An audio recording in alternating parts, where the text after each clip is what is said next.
Miris. Suamiku mencuri perhiasan warisan demi pelakor murahan. Untungnya sudah kuganti imitasi. Kubalas dengan kesuksesanku sebagai pemilik 10 toko emas mewah. Assalamualaikum warahmatullahi wabarakatuh. Selamat datang bunda semuanya di channel Kisah Cerita. Sebelum masuk ke ceritanya silahkan absen terlebih dahulu ya. Bunda-bunda semuanya dari daerah mana saja yang sudah subscribe semoga rezekinya lancar ya. Langit jingga menyala, memudar perlahan di ufuk barat Jakarta, menyisakan semburat merah muda dan ungu yang menari di antara gedung-gedung pencakar langit. Di beranda belakang rumah minimalis kami yang asri, aku, Rania, duduk menatap pemandangan itu, ditemani secangkir teh melati hangat. Aroma melati yang dulu selalu menenangkan, kini terasa hambar, bahkan sedikit menyesakan. Sama seperti perasaanku belakangan ini. 8 tahun. 8 tahun sudah aku membangun bahtera rumah tangga ini bersama Bagas, suamiku. Dia adalah cinta pertamaku, pria yang kukira akan menjadi pelabuhan terakhirku. Awalnya, hidup kami seperti dongeng. Bagas, seorang kontraktor sukses, punya karisma dan ambisi yang memikat. Aku, seorang desainer perhiasan lulusan terbaik, menempatkan mimpi-mimpiku sedikit di belakang demi mendukungnya, merawat rumah, dan membangun keluarga kecil kami. Kami punya 2 anak, Arka yang ceria dan Luna yang lembut, yang mengisi hari-hariku dengan tawa. Rumah ini, dengan taman kecil dan kolam ikan koi di belakang, adalah impian kami berdua. Setiap sudutnya menyimpan kenangan. Tawa pertama Arka di ayunan, saat Bagas memelukku di dapur setelah aku mengumumkan kehamilan Luna, atau diskusi panjang kami tentang masa depan di meja makan. Semuanya terasa begitu nyata, begitu kuat. Tapi entah sejak kapan, bayangan retakan mulai muncul. Perlahan, seperti lumut yang tumbuh tak terlihat di dinding yang lembab, menutupi keindahan aslinya. Suara tawa Bagas di telepon yang tak pernah kudengar lagi langsung, pesan singkat yang selalu dihapus sebelum aku sempat melihatnya, tatapan mata yang seringkali kosong saat aku bercerita tentang hariku. Dulu, matanya adalah cermin jiwaku, penuh cinta dan perhatian. Kini, pantulannya buram, seolah ada dinding tak kasat mata yang memisahkan kami. Aku mencoba membuang pikiran-pikiran negatif itu. Mungkin dia lelah dengan pekerjaannya yang memang menyita banyak waktu dan energi. Mungkin dia sedang banyak pikiran karena proyek besar. Aku selalu berusaha membenarkan, mencari alasan yang masuk akal untuk setiap perubahan kecil yang kurasakan. Aku tidak ingin menjadi istri pencemburu atau posesif. Kepercayaan adalah pondasi, dan aku selalu memegang teguh itu. Namun, beberapa hal tak bisa diabaikan. Ia seringkali pulang larut malam, bahkan dini hari, dengan alasan lembur atau rapat mendadak. Aroma parfum wanita yang samar-samar tercium di kemejanya beberapa kali, yang selalu kutepis dengan mungkin itu parfum kliennya. Ponselnya yang dulu sering tergeletak begitu saja di meja, kini tak pernah lepas dari genggamannya, selalu terkunci dengan kata sandi baru. Ia bahkan tidur membelakangi, sesuatu yang tak pernah ia lakukan sebelumnya. Kehangatan di antara kami, baik secara fisik maupun emosional, perlahan meredup. Aku merasa ada sesuatu yang hilang. Bukan hanya Bagas, tapi juga diriku sendiri. Rania yang dulu selalu bersemangat merencanakan kejutan ulang tahun, yang tak pernah lelah menghias rumah, kini lebih sering termenung, mengamati. Perasaanku seperti aroma melati di secangkir teh ini. Ada, tapi tidak lagi semerbak, tidak lagi mampu membangkitkan kebahagiaan. Aku ingin bertanya, ingin mendesak, ingin tahu apa yang sebenarnya terjadi. Tapi ada ketakutan aneh yang menahanku, ketakutan akan jawaban yang mungkin akan menghancurkan semua yang telah kubangun. Dan malam ini, di bawah langit yang memudar, ketakutan itu terasa lebih nyata dari sebelumnya. Pagi itu, seberkas cahaya matahari keemasan menembus tirai kamar, membangunkan Arka dan Luna yang masih terlelap dalam pelukan guling masing-masing. Aku, Rania, tersenyum tipis melihat wajah polos mereka yang damai, rambut acak-acakan dan bibir sedikit terbuka. Dua malaikat kecil ini adalah alasanku untuk tetap kuat. Jangkar yang menahanku agar tidak hanyut dalam kegelisahan yang semakin hari semakin menggerogoti jiwaku. Meskipun pikiran masih dipenuhi bayang-bayang kegelisahan semalam, pertanyaan-pertanyaan tak terjawab tentang Bagas dan jarak yang terasa semakin lebar di antara kami. Aku mencoba menepisnya. Hari ini adalah hari penting. Hari di mana aku akan menerima amanah terakhir dari almarhumah Nenek Arum. Nenek Arum bukan sekadar seorang nenek pada umumnya bagiku. Beliau adalah sosok yang luar biasa. Seorang wanita bangsawan Jawa yang memegang teguh adat istiadat, namun sekaligus seorang pebisnis ulung di zamannya. Usahanya di bidang batik dan tenun, yang memadukan tradisi dengan sentuhan modern, pernah sangat berjaya, bahkan menembus pasar internasional. Lebih dari itu, Nenek adalah penjaga tradisi dan warisan keluarga, termasuk dalam hal perhiasan. Ia memiliki koleksi perhiasan kuno yang tak ternilai, bukan hanya dari segi materialnya. Emas murni, berlian berkualitas tinggi, safir yang jernih, dan mutiara laut selatan, tetapi juga sejarah dan kisah yang menyertainya. Sejak kecil, aku selalu menjadi cucu kesayangan nenek, mungkin karena ketertarikanku yang sama dengannya pada seni dan keindahan. Beliau sering menghabiskan waktu berjam-jam menceritakan kisah di balik setiap perhiasan yang dimilikinya. Ada kalung mutiara berukuran besar yang pernah dipakai buyutku saat upacara pernikahan agung di keraton. Sebuah perhiasan yang melambangkan kemurnian dan kesetiaan. Kemudian ada gelang emas berukiran naga dan burung phoenix yang rumit, diwariskan turun-temurun dari para putri keraton, melambangkan kekuatan dan keabadian. Atau anting berlian berbentuk tetesan air mata yang berkilauan indah, yang konon berasal dari permaisuri raja yang terkenal dengan kisah cintanya yang tragis namun abadi. Semua itu bukan sekadar perhiasan, melainkan bagian dari identitas, sejarah, dan warisan spiritual keluarga kami. Setelah nenek meninggal 6 bulan lalu, pengurusan warisannya berjalan cukup lama, mengingat kompleksitas dan nilai aset-asetnya. Dan hari ini, pengacara nenek mengabarkan bahwa semua formalitas telah selesai. Aku adalah satu-satunya cucu perempuan yang dipercaya untuk mewarisi sebagian besar koleksi perhiasan pribadi nenek, terutama yang bernilai sentimental tinggi. Alasan nenek memilihku sederhana, namun sangat mengena di hati. Rania, kau punya mata seni dan hati yang tulus. Kau akan menjaga perhiasan ini bukan hanya sebagai harta yang bisa dijual, tetapi juga sebagai cerita yang harus terus hidup, bagian dari jiwamu. Siang harinya, dengan jantung berdebar, aku pergi ke kantor pengacara. Di sana, di dalam sebuah kotak beludru merah tua yang usang namun terawat, terhampar permata-permata yang memancarkan kilau redup namun memukau di bawah cahaya lampu kantor. Rasanya seperti menyentuh sejarah, menggenggam potongan-potongan masa lalu yang agung. Aku memegang kalung mutiara yang terasa dingin dan halus, meraba ukiran naga di gelang yang begitu detail, dan merasakan berat serta dinginnya berlian di anting. Betapa beruntungnya aku dipercayai amanah sebesar ini. Nilai taksirannya? Aku tahu itu mencapai miliaran, tapi aku tak mau memikirkannya.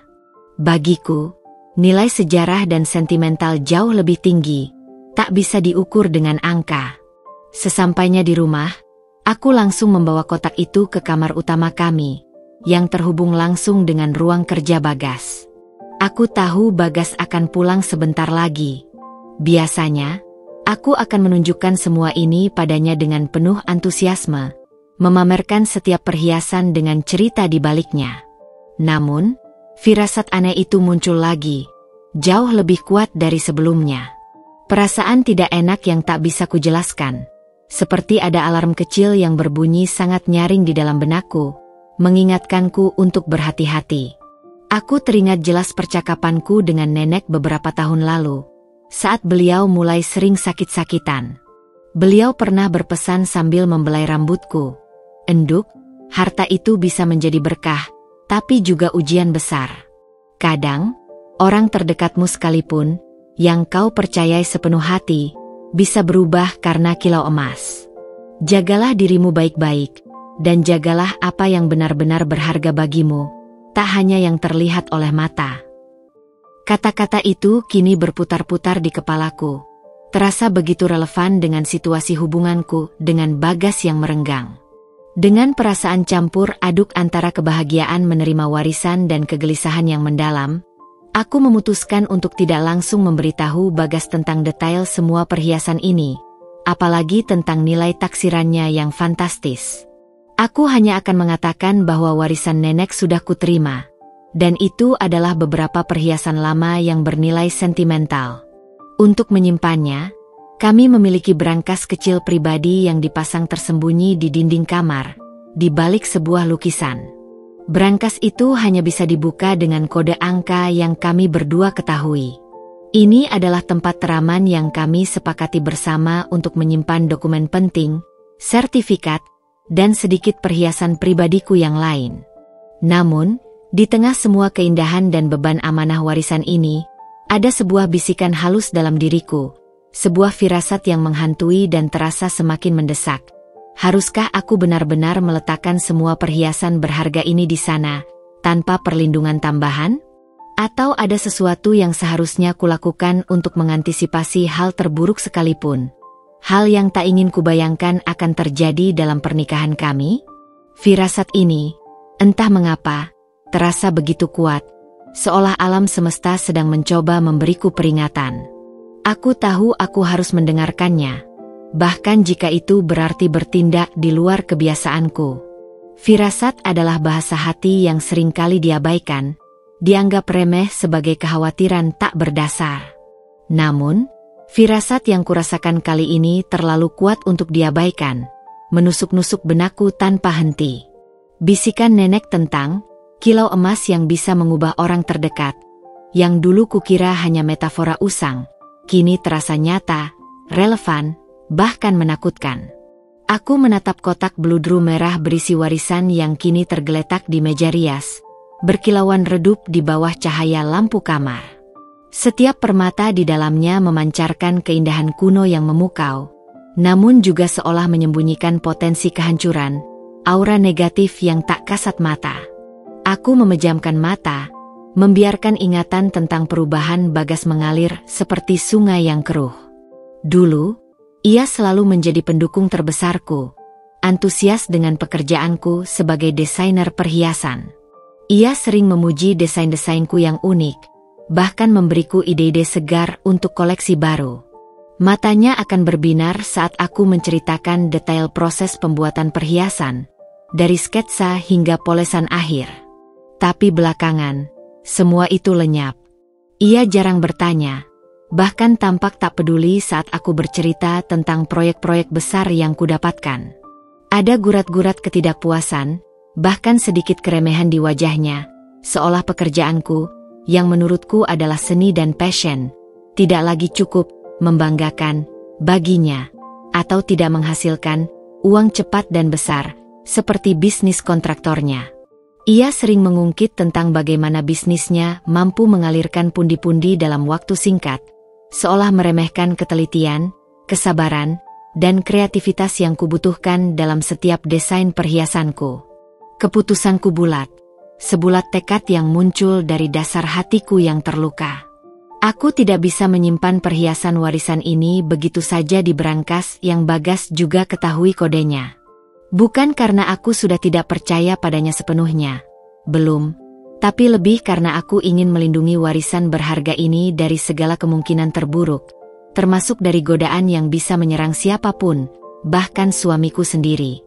Ini adalah tindakan pencegahan yang logis, bukan kecurigaan yang membabi buta. Setidaknya, itulah yang selalu kuucapkan pada diriku, berusaha meyakinkan diri sendiri bahwa yang kulakukan adalah hal benar. Dalam pikiran, satu nama muncul dengan sangat jelas, Pak Rudi. Beliau adalah seorang seniman perhiasan senior yang legendaris, seorang maestro yang pernah menjadi mentor Nenek Arum di masa mudanya. Hubungan mereka bukan hanya profesional, melainkan juga persahabatan yang kental dan penuh rasa hormat. Pak Rudi dikenal memiliki bengkel khusus yang sangat rahasia, tersembunyi di balik sebuah toko perhiasan kuno yang sederhana di kawasan Menteng.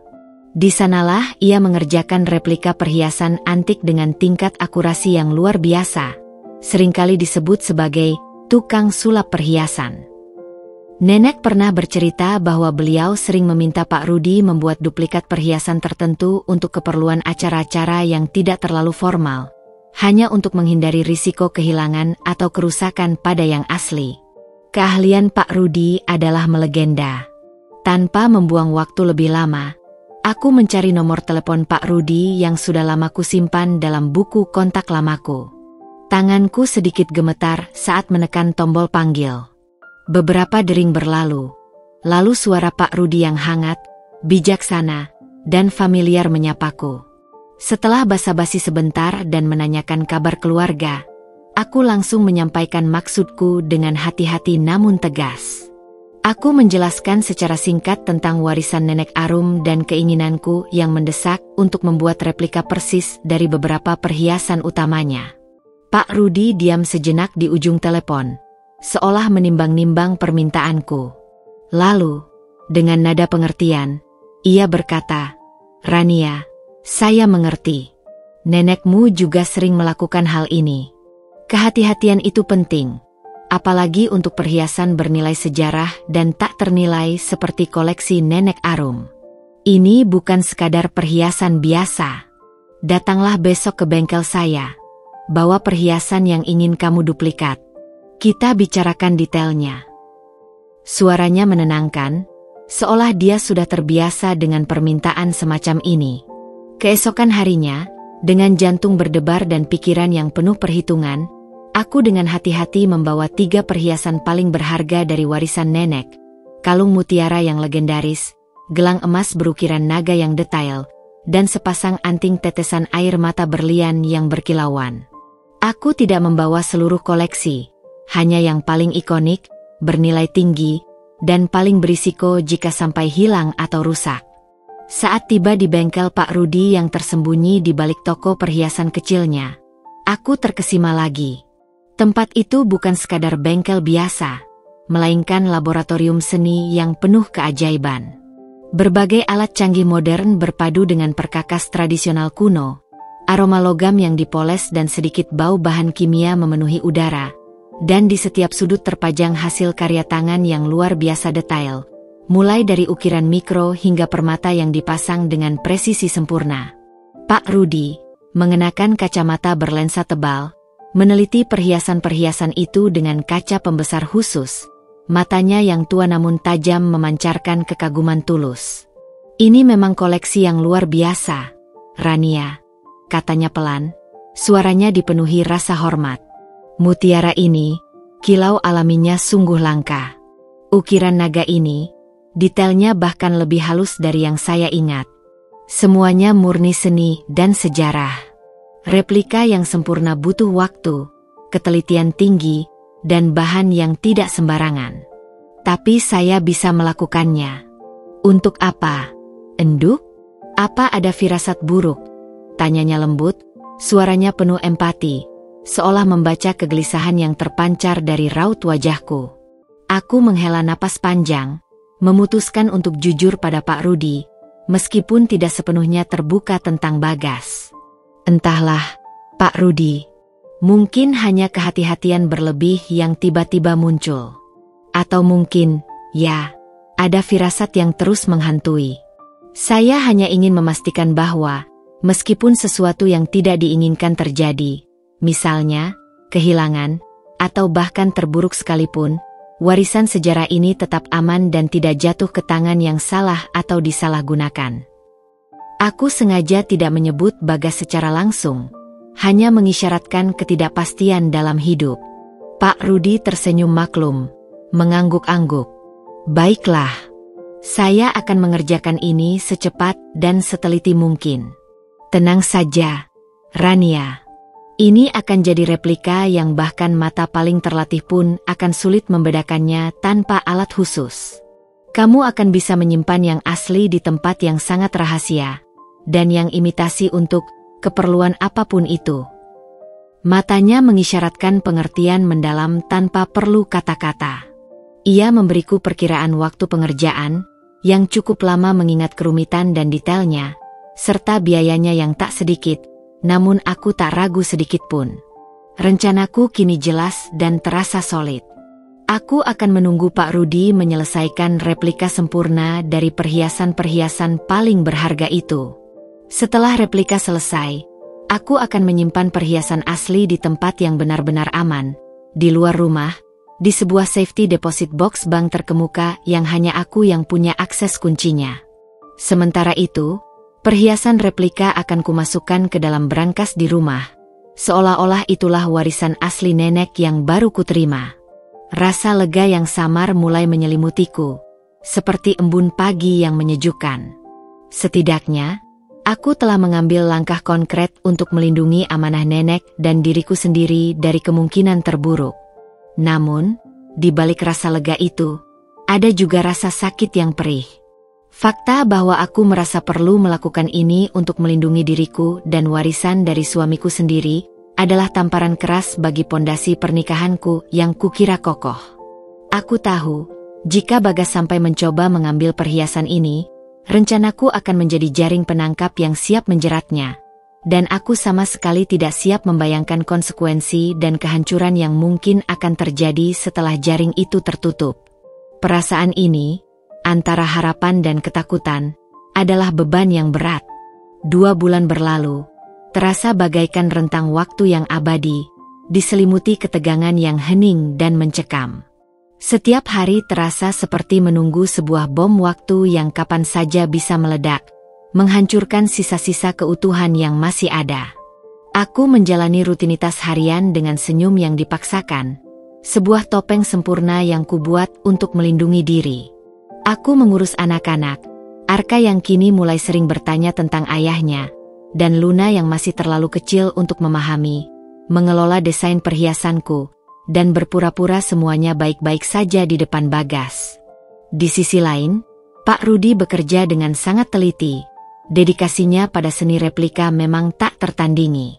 Sesekali ia mengirimkan foto progres replika melalui pesan terenkripsi, dan setiap kali melihatnya, aku selalu terkesima dengan tingkat kemiripan yang nyaris sempurna.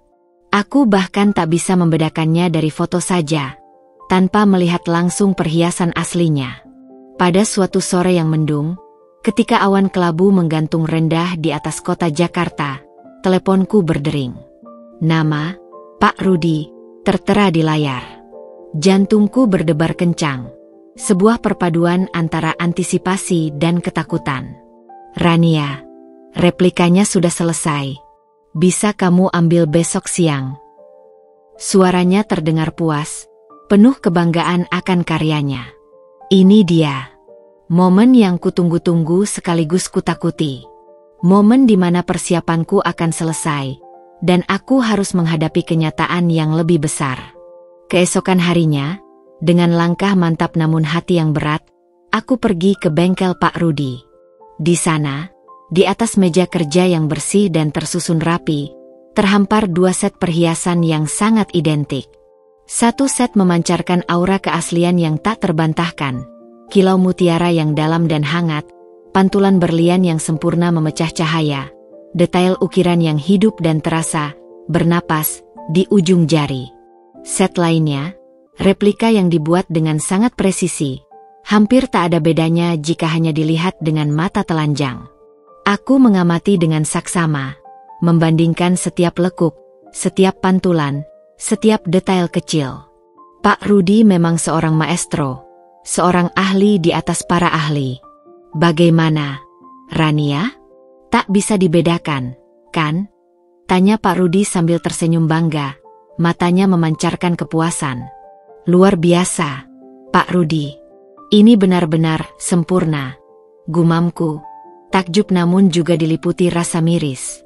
Sempurna, tapi untuk tujuan yang menyakitkan.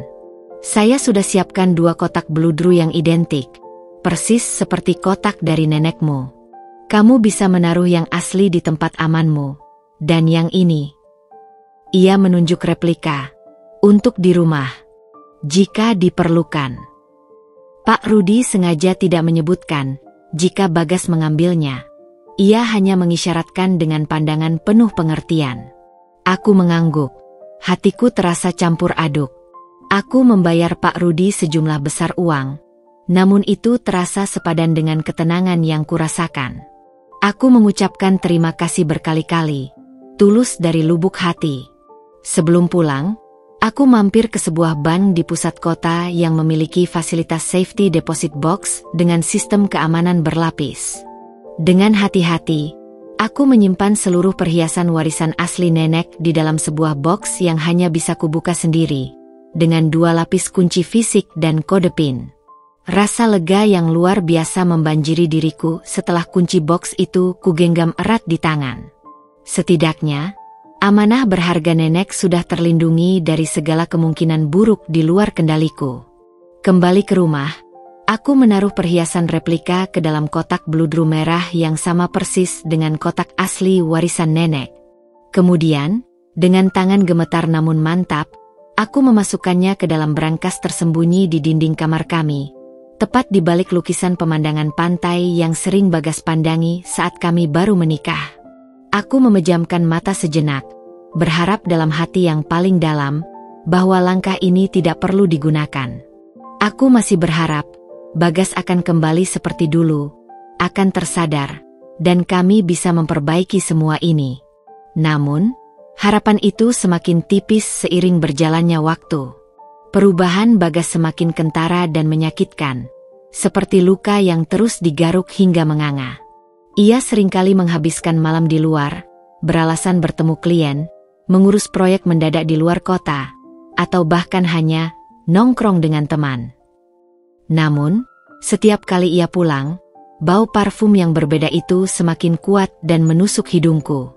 Bukan parfum wanita biasa yang wajar tercium di lingkungan kerja, melainkan aroma manis yang terlalu menyengat, seperti parfum murahan yang berlebihan, tercium jelas dari kemeja, celana, dan terkadang bahkan dari kulitnya.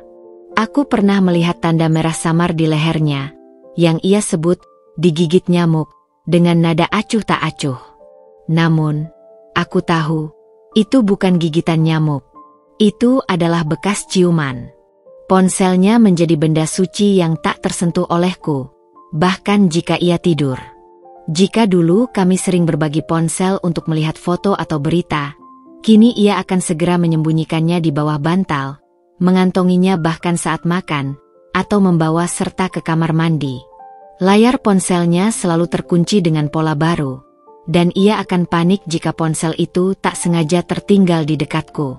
Senyumnya padaku semakin hambar, matanya tidak lagi memancarkan kehangatan dan cinta yang dulu kudamba. Tatapannya sering kosong, penuh rahasia. Anak-anak pun mulai merasakan perubahan ini. Arka, yang sudah cukup besar untuk PK, sering bertanya, "Ayah kok jarang pulang? MA? Ayah sibuk sekali." Ya. Pertanyaan polos itu menghunjam hatiku seperti belati, melukai lebih dalam dari apapun. Pernah suatu malam, tepat pukul 3 pagi, ia pulang. Aku masih terjaga, duduk sendirian di ruang keluarga yang gelap, mematikan lampu, pura-pura tertidur di sofa. Ia masuk dengan langkah gontai, tampak lelah, namun matanya memancarkan gurat kebahagiaan yang aneh. Kebahagiaan yang jelas bukan karena pulang ke rumah bersamaku. "Dari mana, Bagas?" tanyaku datar. Suaraku memecah keheningan malam. Ia terkesiap, terkejut melihatku. Tubuhnya sedikit menegang. "Oh, Rania, kamu belum tidur? Aku baru pulang dari lokasi proyek. Mendadak. Ada masalah di sana yang harus kuselesaikan sendiri." "Pukul 3 pagi, Bagas?" Nada suaraku naik sedikit, tak bisa lagi kutahan. "Iya, mendadak sekali. Kamu, kenapa belum tidur?" Ia mencoba mengalihkan pembicaraan. Aku menatapnya lurus, berusaha mencari kejujuran di matanya, namun hanya menemukan kekosongan. "Aku menunggumu," jawabku singkat. Ia hanya menghela napas panjang, sebuah tanda frustrasi. Tanpa berkata apa-apa lagi, ia menghindariku, masuk kamar mandi, dan mengunci pintu. Kecurigaan kini telah berubah menjadi keyakinan yang pahit. Hatiku mencelos setiap kali ia menunjukkan tanda-tanda itu. Aku tahu Bagas sedang bermain api di belakangku. Aku tahu ada wanita lain. Dan anehnya, di tengah rasa sakit dan kehancuran yang kurasakan, aku juga merasa lebih kuat. Rencana cadangan dengan perhiasan imitasi itu kini bukan lagi sekadar firasat atau antisipasi, melainkan sebuah pertahanan diri yang esensial. Aku telah mempersiapkan diriku untuk menghadapi kemungkinan terburuk. Meskipun di sudut hati yang paling kecil, aku masih berharap keajaiban akan terjadi, bahwa ia akan bertobat. Namun, setiap hari yang berlalu, setiap aroma parfum asing, setiap tatapan kosong, keajaiban itu terasa semakin jauh, digantikan oleh bayang-bayang seorang wanita yang tak kukenal, yang perlahan tapi pasti merenggut suamiku, dan kebahagiaanku, dariku. Ketidakpastian adalah penjara yang dingin. Dinding-dindingnya terbuat dari praduga dan kecurigaan yang menggerogoti jiwa. Aku tak ingin lagi berlama-lama di dalamnya, membiarkan diriku membusuk dalam keraguan. Malam itu, setelah anak-anak tidur nyenyak dalam mimpi polos mereka, aku memutuskan untuk menghadapi Bagas. Bukan dengan tuduhan membabi buta yang hanya akan memicu pertengkaran tak berujung, melainkan dengan fakta-fakta yang telah kusimpan rapat dalam hati dan pikiran, fakta-fakta yang kini terasa seperti beban yang siap meledak. Aku tahu ini akan menyakitkan, akan merobek-robek sisa-sisa harapan yang masih ada, tapi aku butuh kejelasan. Aku butuh jawaban yang pasti untuk mengakhiri siksaan ini. Bagas baru saja selesai mandi. Aroma sabunnya, yang dulu selalu kurindukan, kini bercampur samar dengan bau parfum asing yang selalu kubenci. Parfum manis menyengat yang selalu kucium setiap ia pulang larut. Ia keluar dari kamar mandi dengan handuk melilit pinggangnya, rambutnya basah, lalu pandangannya langsung menangkapku yang duduk tepekur di tepi ranjang. Ia tampak sedikit terkejut, matanya membesar sesaat. Namun dengan cepat ia menutupi ekspresinya dengan gurat datar yang biasa ia tunjukkan belakangan ini. "Belum tidur, Ran?" tanyanya. Suaranya terdengar terlalu ringan, mencoba menciptakan suasana normal yang sudah lama tak ada. Aku menarik napas dalam, mengumpulkan sisa-sisa keberanianku. "Ada yang ingin kubicarakan, Bagas. Penting." Aku menatapnya lurus, mencoba menembus dinding yang ia bangun. Ia mengangkat alis, sebuah gerakan yang dulu kurindukan, kini terasa dingin. Lalu, ia berjalan menuju kursi di depan meja rias, mendudukkan diri di sana seolah ingin menghindar. "Ada apa?" Tumben serius sekali. Nada suaranya mengandung sedikit ejekan, atau mungkin itu hanya perasaanku. "Apakah ada wanita lain, Bagas?" Aku menanyakan langsung, tanpa basa-basi, tanpa persiapan. Suaraku nyaris berbisik, namun penuh ketegasan yang tak bisa disembunyikan. Bagas terdiam. Raut wajahnya berubah drastis. Dari ekspresi terkejut, menjadi sedikit panik, lalu akhirnya mengeras, seperti topeng yang ia pakai untuk menahan emosi. Matanya menghindariku, mencari-cari titik fokus lain di kamar, menghindari tatapan mataku yang penuh tuntutan. "Apa maksudmu, Rania? Jangan bicara yang aneh-aneh. Kamu mulai berhalusinasi, ya?" "Aku tidak bicara aneh-aneh, Bagas. Aku sudah melihat, Bagas. Mencium aroma parfumnya di bajumu setiap kali kau pulang.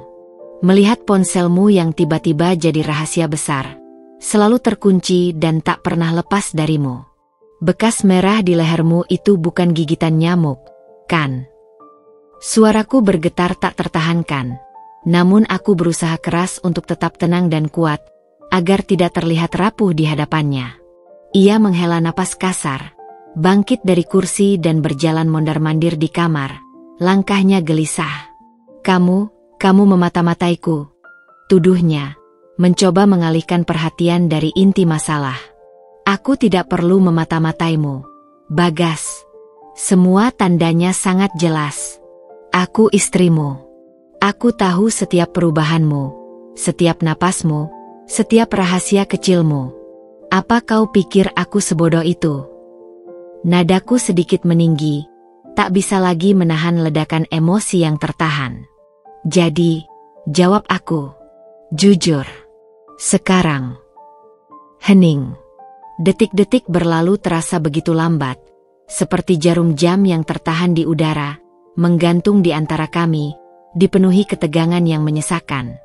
Bagas akhirnya berhenti mondar-mandir. Ia berbalik, menatapku. Matanya merah, bukan karena marah, tapi karena penyesalan? Atau mungkin kelelahan yang sama sekali tidak ada hubungannya denganku. Tatapan itu kosong, tanpa emosi yang jelas. Maaf, Rania, katanya pelan, nyaris tak terdengar, suaranya serak. Iya, ada wanita lain. Duniaku runtuh. Meskipun aku sudah menduganya, telah mempersiapkan diri untuk skenario terburuk ini, mendengar pengakuan itu langsung dari mulutnya terasa seperti hantaman palu godam ke dadaku, berulang kali, tanpa ampun. Napasku tercekat, udara terasa menipis di sekelilingku. Air mata yang sudah kubendung mati-matian selama berbulan-bulan, kini tumpah ruah membasahi pipi, mengalir deras membasahi kerudungku. Rasa sakit yang tak terlukiskan, rasa dikhianati yang teramat dalam, merobek-robek hatiku hingga berkeping-keping. Siapa? Tanyaku dengan suara serak, hampir tidak bisa mengeluarkan kata. Tenggorokanku seperti tercekat. Namanya Nindi. Dia rekan bisnis, jawabnya lirih, masih menghindari tatapan mataku, seolah enggan menyebut nama itu di hadapanku. Rekan bisnis yang tidur bersamamu, begitu?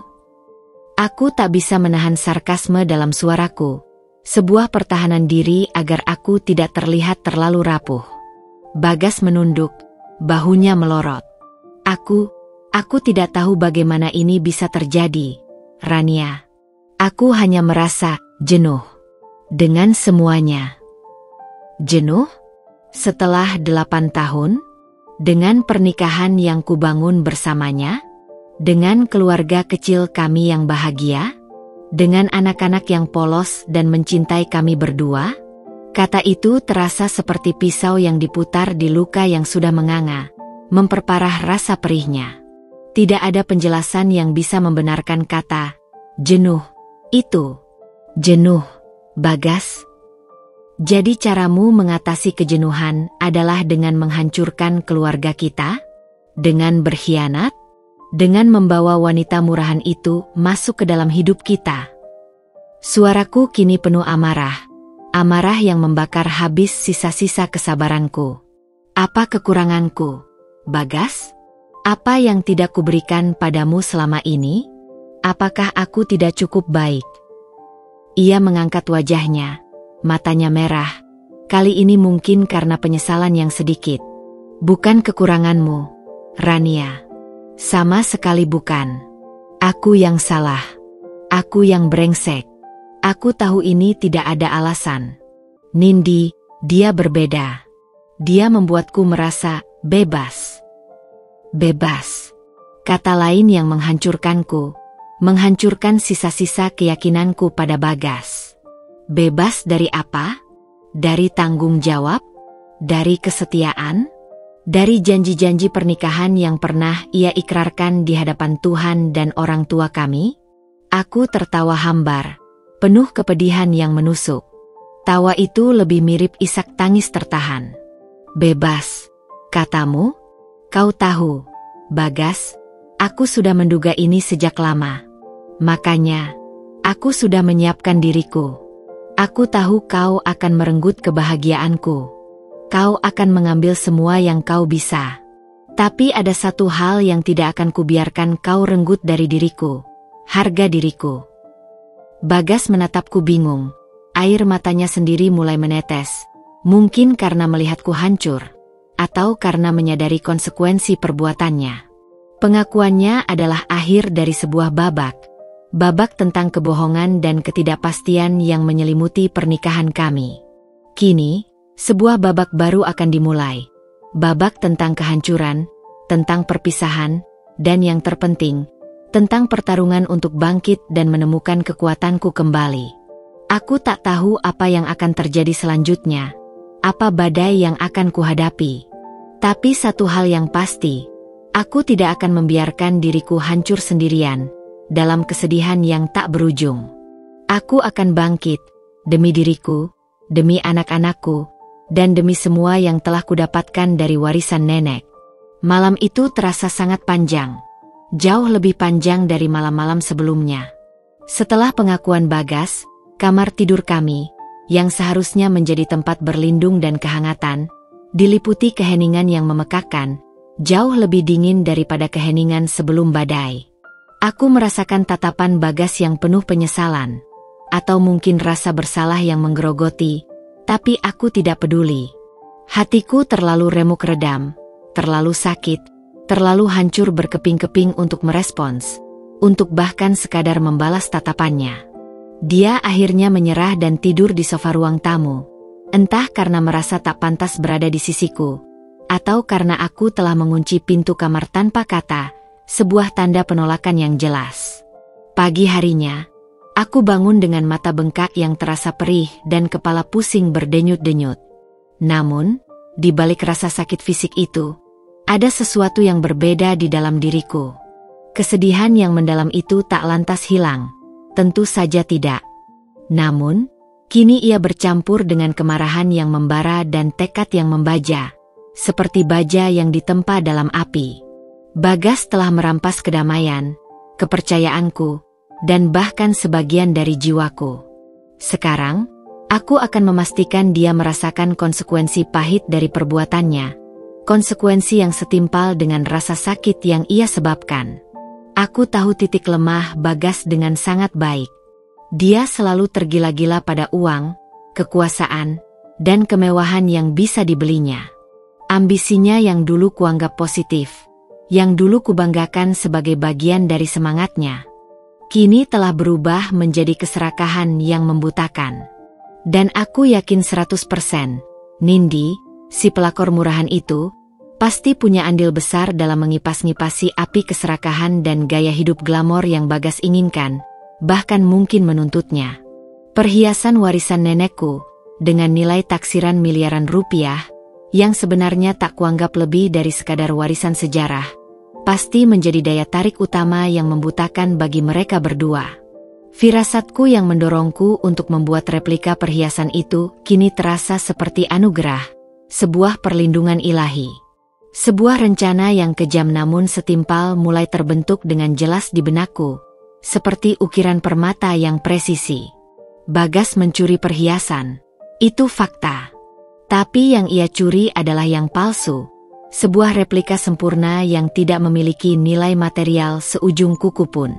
Ini adalah ironi yang sempurna, dan aku akan menggunakan ironi ini sebagai senjataku yang paling mematikan. Aku teringat saat Bagas sering mengeluhkan bisnisnya. Beberapa proyek besar yang dulu ia banggakan mulai bermasalah. Ada beberapa penundaan pembayaran dari klien besar yang membuat arus kas perusahaannya sedikit seret. Ia bahkan pernah bercerita bahwa ia ingin mencari investasi cepat untuk menutupi kekurangan kas, memutar modal, dan yang paling penting, membiayai gaya hidup mewah yang ia inginkan, dan mungkin yang Nindi tuntut darinya. Perhiasan warisan nenekku, dengan nilai taksiran miliaran rupiah itu, adalah jawaban sempurna baginya, solusi cepat atas masalah keuangannya. Aku tahu Bagas mengincar itu, pasti mengincar itu.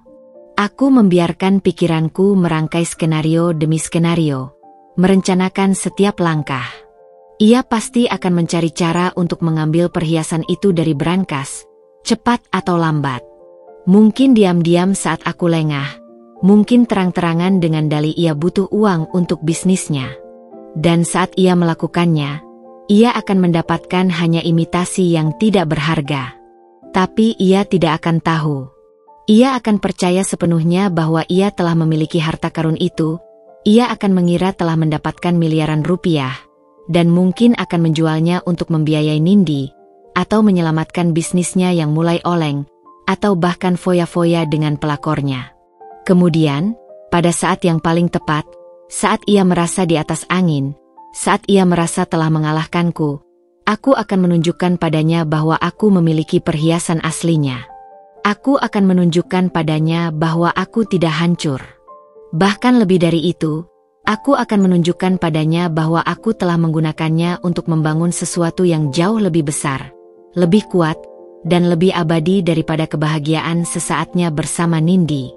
Aku akan menunjukkan padanya bahwa harga dirinya tidak bisa dibeli dengan perhiasan imitasi atau cinta palsu, dan bahwa kehidupanku tidak akan berakhir hanya karena pengkhianatannya. Rencana ini terasa begitu dingin dan kejam, tanpa ampun, bahkan di telingaku sendiri. Tapi kepedihan yang kurasakan jauh lebih dingin dan kejam, membekukan hatiku. Aku bukan wanita yang suka bermain api. Aku adalah seorang seniman, seorang ibu, seorang istri yang setia. Tapi Bagas telah membakarku hidup-hidup, memaksaku menjadi seseorang yang tak pernah kubayangkan. Kini saatnya ia merasakan panasnya bara api yang ia nyalakan sendiri, bara api dari konsekuensi perbuatannya. Aku melangkah ke cermin di kamarku, menatap pantulan diriku yang tampak asing. Wajahku pucat, mata sembab dengan lingkaran hitam di bawahnya. Tapi ada kilatan tekad yang membara di sana, seperti api kecil yang baru menyala namun siap membesar. Aku tidak akan menangis lagi untuknya. Aku tidak akan membiarkan diriku hancur oleh kebodohan dan pengkhianatan suamiku. Ini bukan hanya tentang balas dendam, ini tentang pembuktian diri. Pembuktian bahwa aku lebih dari sekadar istri yang terkhianati. Aku adalah Rania, seorang wanita yang kuat, cerdas, dan penuh daya juang. Aku adalah pemilik masa depan, dan aku akan membangun kerajaanku sendiri. Sebuah kerajaan yang terbuat dari emas murni yang sesungguhnya, bukan dari kebohongan dan ilusi palsu. Beberapa minggu berlalu sejak malam pengakuan Bagas. Atmosfer di rumah kami terasa dingin dan mencekam, penuh dengan keheningan yang menyesakkan, bagaikan gumpalan awan gelap yang siap menurunkan badai. Kami berbicara seperlunya, hanya tentang urusan anak-anak yang tak bisa dihindari, atau kebutuhan rumah tangga yang sangat mendesak. Setiap interaksi terasa canggung dan dipaksakan. Aku tahu Bagas seringkali pulang malam, dan kini aku tak perlu bertanya lagi. Aku juga tahu itu bukan lagi karena rapat penting atau proyek mendadak. Aku bisa melihatnya, gurat keserakahan yang semakin jelas terpahat di matanya setiap kali ia pulang, seperti topeng baru yang melekat pada wajahnya. Aku tahu Bagas sedang mencari cara untuk mendapatkan uang besar, dan dia terdesak. Ia sering menerima telepon rahasia, berbisik-bisik di kamar mandi atau pergi keluar untuk berbicara. Bisnis kontraktornya memang sedang limbung. Aku tahu itu dari seorang kenalan di lingkaran bisnis Bagas. Kabar burung menyebutkan beberapa proyeknya mandek, ada penundaan pembayaran dari klien-klien besar, dan ini membuat arus kas perusahaannya sangat seret. Ia bahkan mulai menjual beberapa aset kecil yang ia miliki dan pinjam sana-sini kepada teman atau kerabat. Tekanan finansial itu pasti mendorongnya untuk mencari jalan pintas yang cepat dan berisiko. Dan jalan pintas yang paling jelas di matanya, yang paling menggoda, adalah warisan perhiasan nenekku yang bernilai fantastis. Aku yakin 100%. Suatu siang yang sepi, saat anak-anak sedang di sekolah dan aku sedang sibuk mendesain sketsa perhiasan baru di ruang kerjaku yang bersebelahan dengan kamar utama, aku mendengar suara Bagas di dalam kamar. Ia tidak menyadari keberadaanku, mengira aku sedang keluar atau sibuk di dapur. Aku menghentikan pekerjaanku, menajamkan pendengaranku. Terdengar suara gesekan, lalu desisan pelan, seperti seseorang yang sedang berusaha membuka sesuatu yang terkunci. Jantungku berpacu dengan kencang. Firasat buruk yang selama ini menghantuiku kini terasa menjadi kenyataan. Ini dia, momen yang kutunggu-tunggu. Aku bangkit perlahan dari kursi, melangkah mengendap-endap menuju kamar. Pintu kamar sedikit terbuka, menyisakan celah kecil. Dari celah itu, Aku bisa melihat Bagas berdiri di depan lukisan pemandangan pantai yang menutupi brankas tersembunyi. Tangannya sibuk memutar kenop brankas dengan gerakan cepat dan terampil. Wajahnya fokus, tegang, dan penuh konsentrasi. Matanya memancarkan campuran antara ketakutan akan kegagalan dan ambisi yang membara untuk mendapatkan apa yang ia inginkan. Aku menahan napas, dadaku terasa sesak. Pikiranku berkelabat cepat, mempertimbangkan setiap kemungkinan. Haruskah aku muncul dan melabraknya? Menjerit, membuatnya terkejut, dan menciptakan konfrontasi? Membuat kegaduhan besar yang akan mengakhiri semuanya saat itu juga? Tidak, itu bukan rencanaku.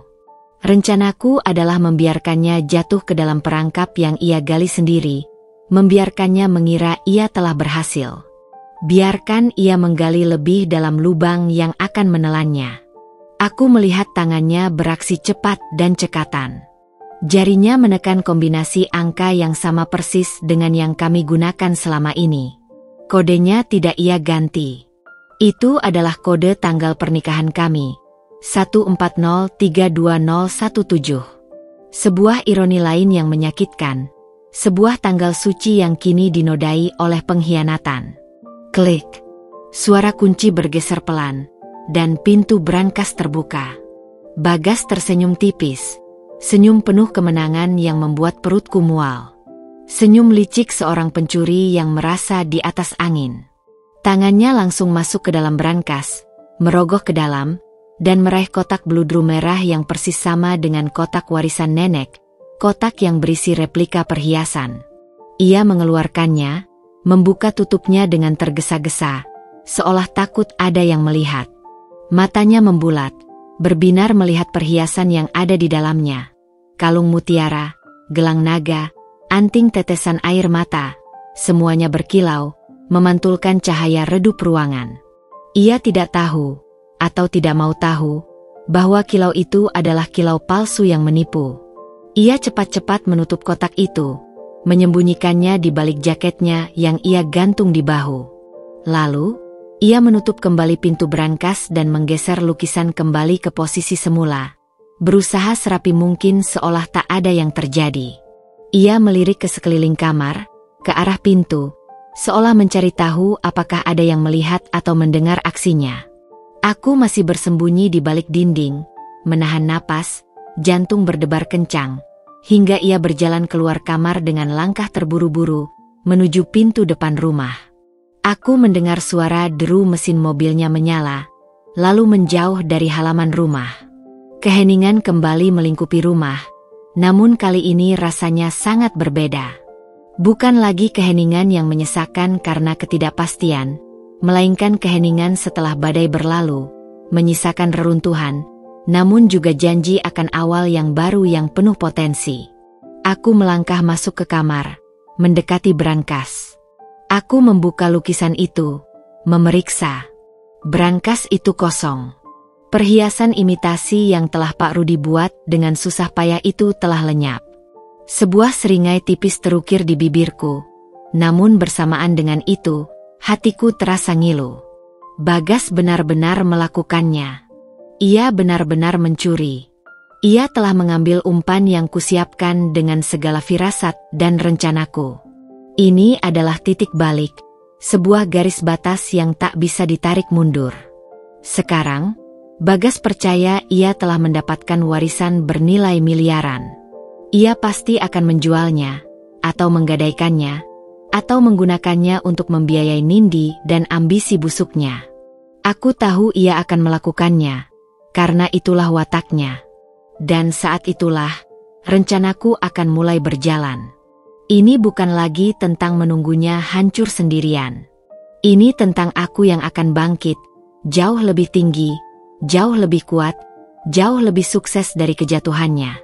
Permainan baru saja dimulai, dan aku, Rania, siap untuk membalas setiap luka yang ia torehkan padaku dan pada keluargaku.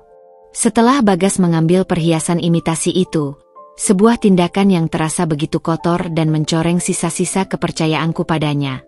Ada rasa lega yang aneh, sekaligus rasa sakit yang masih menganga dalam diriku. Lega karena babak kebohongan yang memuakkan akhirnya usai.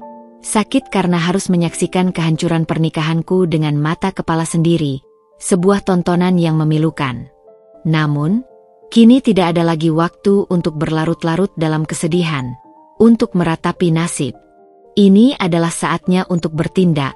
Untuk mengimplementasikan rencana yang telah kubangun dalam diam. Aku teringat akan janji pada diri sendiri. Sebuah tekad yang kini menjadi mantra. Bangkit dan buktikan kekuatanku. Perhiasan warisan nenek yang asli, yang kini tersimpan aman di safety deposit box bank, adalah modal utamaku. Aku tidak akan menjualnya. Tidak sekarang. Tidak pernah. Nenek mewariskan bukan hanya perhiasan bernilai miliaran, tapi juga visi, kebijaksanaan, dan yang terpenting, keberanian. Beliau adalah seorang pebisnis ulung di zamannya, seorang wanita tangguh yang membangun usahanya dari nol. Dan aku, cucunya, akan mengikuti jejaknya, bahkan melampauinya. Sejak dulu, aku sudah memiliki keahlian dan minat mendalam di bidang perhiasan. Latar belakangku sebagai desainer perhiasan bukan hanya sekadar hobi yang kumiliki di waktu luang, melainkan profesi yang kujalani dengan serius, sebuah passion yang mengalir dalam darahku. Aku tahu seluk-beluk pasar emas, tren desain perhiasan global, kualitas permata, dan selera konsumen yang selalu berubah. Yang kubutuhkan hanyalah modal besar untuk memulai sesuatu yang lebih ambisius, sesuatu yang melebihi butik kecil yang selama ini kudirikan. Dan kini, dengan amanah dari nenek, modal itu ada di tanganku. Beberapa hari setelah insiden Bagas, aku melakukan riset pasar yang intensif, menggali data dan informasi terbaru. Aku mempelajari potensi pasar emas dan perhiasan di beberapa kota besar di Indonesia, melihat celah dan peluang yang belum dimanfaatkan.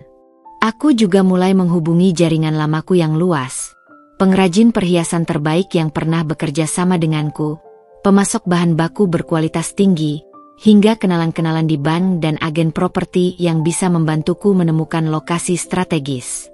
Langkah pertamaku adalah mengambil pinjaman modal usaha dengan jaminan beberapa sertifikat aset pribadiku yang lain. Aset yang selama ini tak pernah kuberitahukan pada Bagas, kupisahkan dari harta bersama kami sebagai cadangan pribadi. Aku tidak menyentuh perhiasan nenek yang asli sebagai jaminan.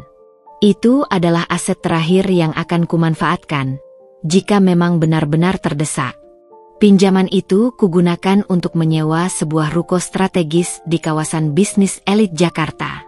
Lokasinya sempurna, di tengah keramaian pusat perbelanjaan kelas atas, mudah diakses oleh calon konsumen, dan memiliki citra yang mendukung kemewahan dan eksklusivitas.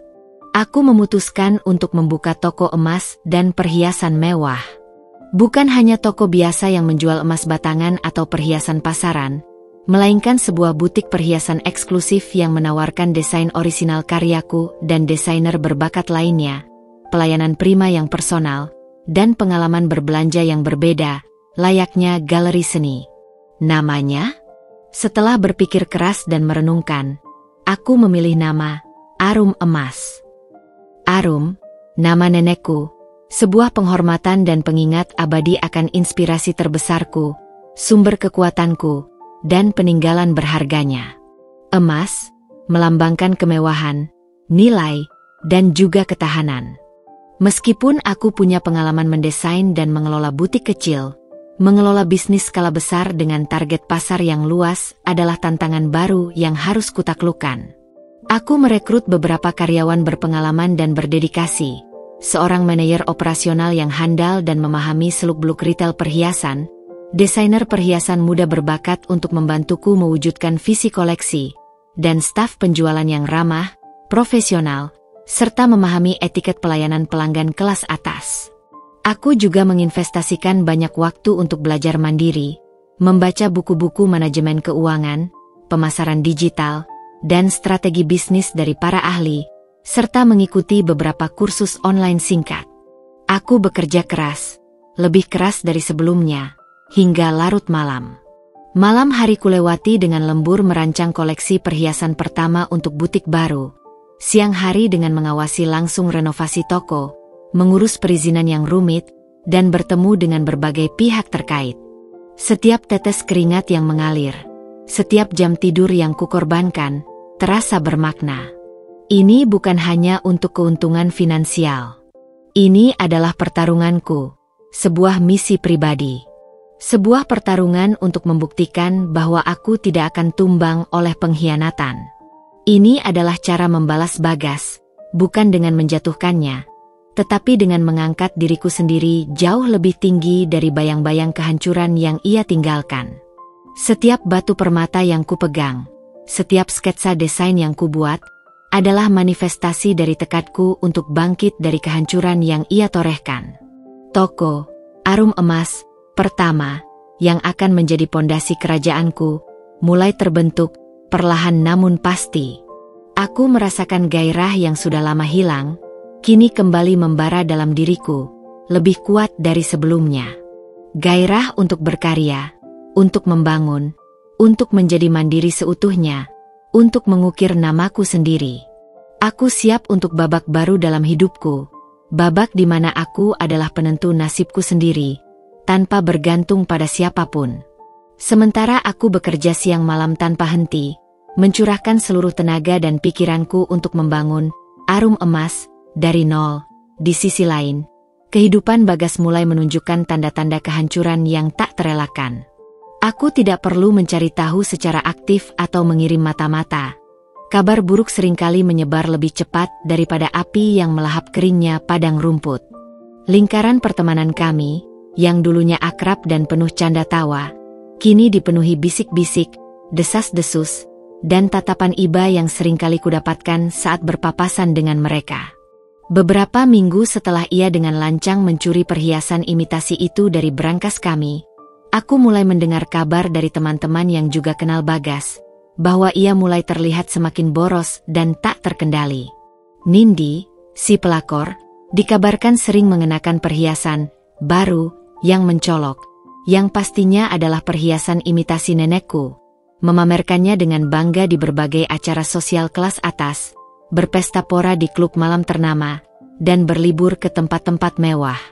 Parfum murahan yang kucurigai itu kini tercium semakin kuat, menempel pada Bagas seolah tak bisa lepas, bahkan setelah ia mandi sekalipun.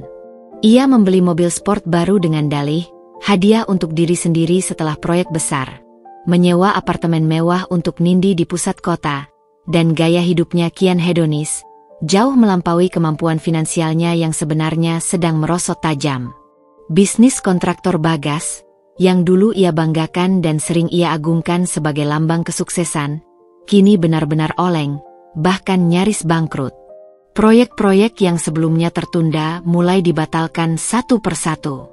Klien-klien besar yang dulu setia kini menarik diri, mencari kontraktor lain yang lebih profesional dan terpercaya. Ia kesulitan membayar gaji karyawan, menunggak pembayaran ke pemasok, dan bahkan beberapa aset perusahaannya mulai disita oleh bank karena tunggakan cicilan. Aku tahu ini semua terjadi karena ia tak lagi memiliki fokus. Seluruh perhatian dan energinya terkuras habis untuk Nindi dan gaya hidup barunya yang memuaskan nafsu semata. Ambisi besarnya untuk uang cepat dan instan membuatnya gelap mata, dan perhiasan imitasi yang ia curi itu adalah jaminan palsu yang ia pegang teguh, seolah-olah itu adalah tiket menuju kemewahan abadi. Aku juga mendengar, melalui jaringan informalku di dunia perhiasan, bahwa Bagas mulai mencoba menjual perhiasan warisan nenek itu.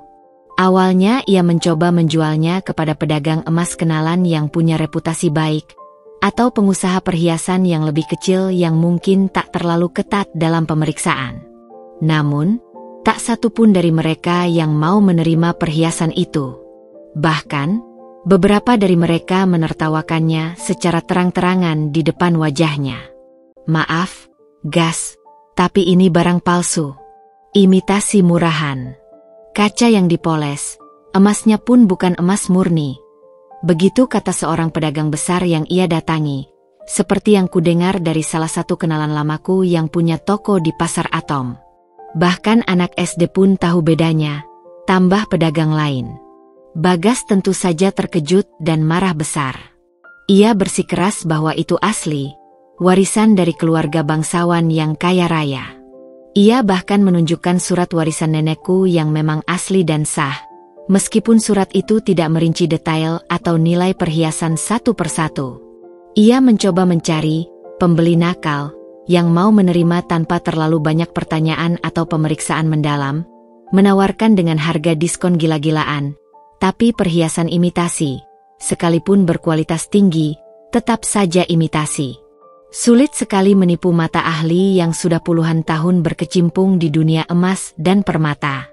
Nindi, yang tadinya tergiur dengan janji kemewahan dan kekayaan dari Bagas, kini mulai menunjukkan gelagat tidak sabar dan menuntut lebih banyak.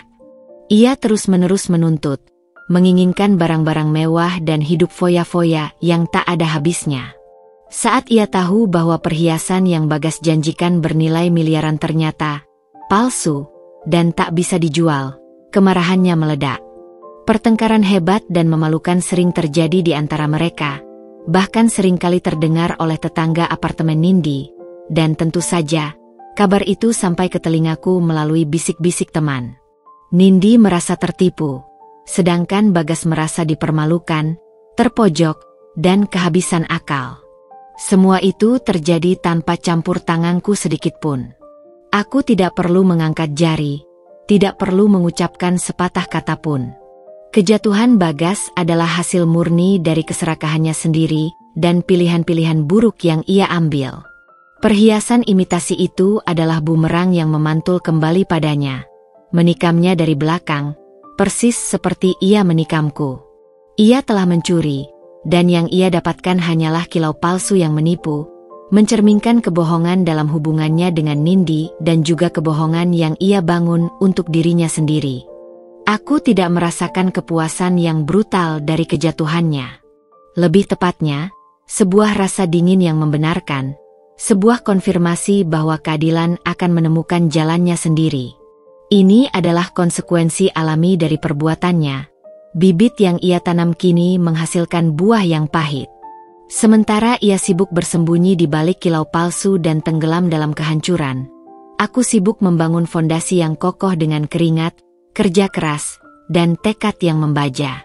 Aku yakin, cepat atau lambat, Bagas akan mengetahui apa yang sebenarnya terjadi pada perhiasan itu, dan ia akan menyadari bahwa bukan hanya harta dan bisnisnya yang hancur, tapi juga seluruh hidupnya, termasuk harga dirinya, telah ia musnahkan dengan tangannya sendiri.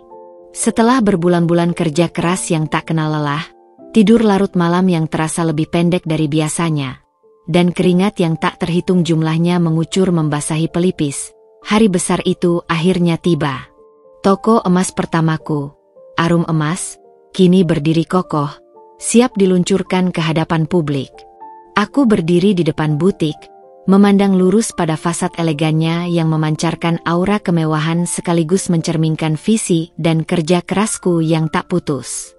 Warna krem lembut pada dindingnya berpadu harmonis dengan aksen emas minimalis di kusen dan detail eksterior. Pintu kaca besar memantulkan kilau hangat dari lampu kristal yang menggantung indah di dalamnya.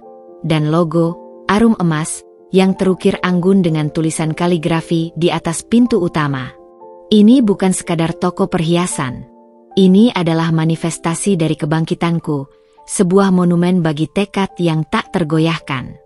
Acara peluncuran itu, meskipun sederhana, terasa sangat berkelas dan eksklusif, sesuai dengan citra yang ingin kubangun untuk Arum Emas. Aku mengundang beberapa kolega terpercaya dari industri perhiasan, kenalan-kenalan lama yang menghargai karyaku, dan juga beberapa figur publik serta influencer yang selama ini mendukungku dengan diam-diam. Aku sengaja tidak mengundang Bagas atau siapapun dari lingkaran pertemanannya yang dulu. Ini adalah hari kemenanganku, bukan ajang drama atau kesempatan untuk memamerkan apapun kepadanya. Aku ingin fokus pada energi positif dan dukungan yang tulus. Saat pintu butik dibuka oleh tanganku sendiri, sebuah momen yang simbolis dan emosional, cahaya lampu menyoroti etalase kaca yang berkilauan, memperlihatkan koleksi perhiasan pertamaku yang tertata rapi.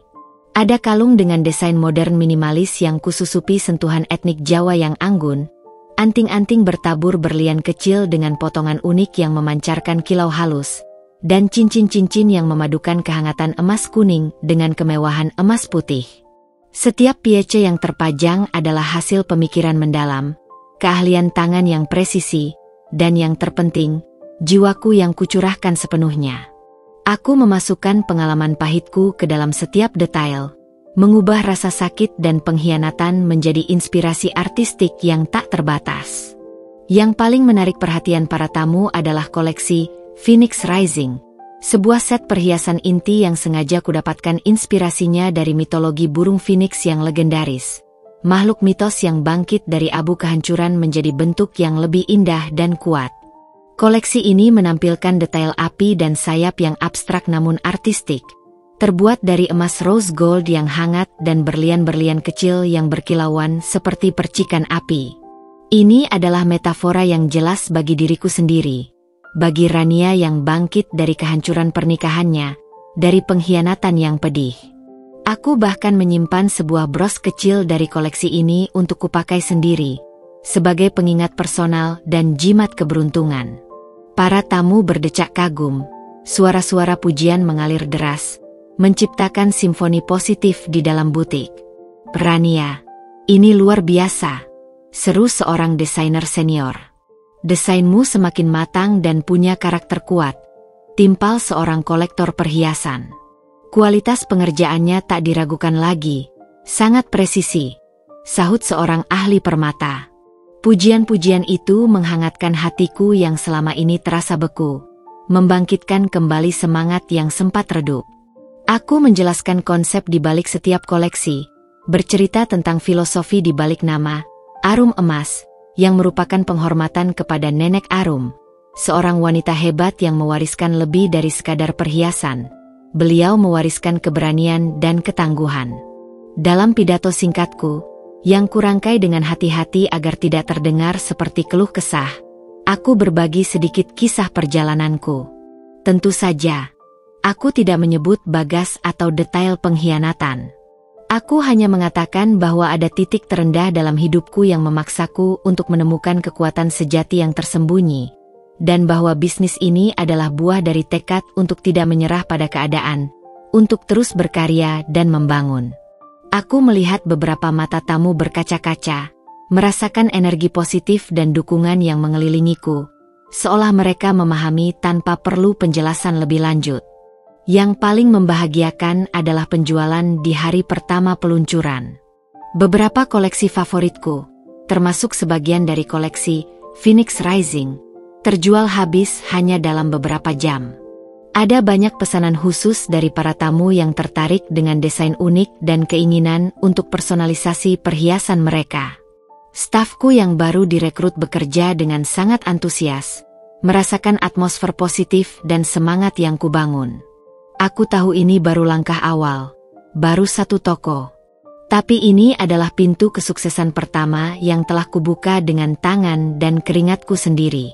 Ini adalah titik awal dari sebuah perjalanan besar. Saat malam tiba dan butik mulai sepi, hanya tersisa aku dan beberapa staf yang membersihkan. Aku berdiri sendiri di tengah ruangan, merasakan kelelahan yang luar biasa namun juga kepuasan yang mendalam, sebuah rasa damai yang sudah lama tak kurasakan. Aroma melati yang dulu terasa pudar dan menyesakkan, kini kembali semerbak di dalam diriku, bercampur dengan aroma emas dan janji masa depan yang cerah. Ini adalah permulaan. Aku bukan lagi istri yang terhianati, bukan lagi korban yang rapuh. Aku adalah Rania, pemilik Arum Emas, seorang wanita yang telah bangkit dari abu kehancuran, siap untuk menaklukkan dunia dengan kilau emas, ketajaman desain, dan tekad baja yang tak tergoyahkan. Bagas mungkin telah mencuri perhiasan palsu dan berpikir ia telah menang. Tetapi ia tidak akan pernah bisa mencuri masa depanku. Setelah peluncuran butik Arum Emas yang sukses gemilang di Jakarta, aku sama sekali tidak berpuas diri. Aku tahu ini hanyalah permulaan dari sebuah perjalanan panjang. Tekadku untuk membuktikan diri, bukan hanya kepada Bagas tapi juga kepada diriku sendiri, semakin membara. Aku menargetkan ekspansi cepat dan agresif. Sebuah strategi yang di mata beberapa orang mungkin terlihat terlalu ambisius untuk bisnis yang baru seumur jagung. Namun, aku memiliki keyakinan penuh pada visiku, pada kualitas produk dan layanan yang kutawarkan, serta tentu saja, pada kekuatan finansial dari warisan nenek yang tersimpan aman sebagai jaminan utama. Dalam 6 bulan pertama sejak pembukaan, Arum Emas mencapai penjualan yang melampaui target yang telah kusetujui dengan investor dan timku. Koleksi Phoenix Rising, yang syarat makna menjadi ikonik, menarik perhatian luas dari media cetak maupun daring, serta para influencer gaya hidup yang mulai merekomendasikan produk kami. Para pelanggan tak hanya mengapresiasi desain unik yang keluar dari tanganku dan tim desainer muda, tetapi juga memuji kualitas bahan baku premium dan layanan personal yang kami tawarkan, yang terasa sangat berbeda dari toko perhiasan pada umumnya.